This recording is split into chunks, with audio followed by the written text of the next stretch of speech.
បាទជំរាបសួរបងប្អូនដែលតែងទៅសួររកក្របពូជប្រទេសឯកភ្នំបងប្អូនរបស់ក្រុមហ៊ុនព្រួយក្រហមបងប្អូនបាទ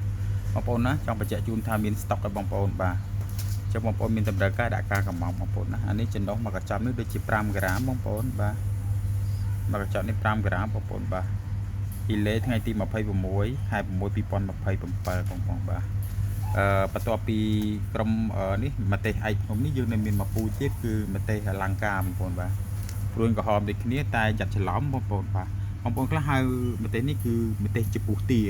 ប៉ុន្តែឈ្មោះផ្លូវការរបស់គេគឺឯកភ្នំហើយសម្រាប់ប្រទេសនេះខ្ញុំហៅតាមប្រទេសបន្លែឬក៏ប្រទេសហាវ៉ៃអញ្ចឹងបងបាទហើយតែឈ្មោះគេផ្លូវការរបស់គេគឺប្រទេស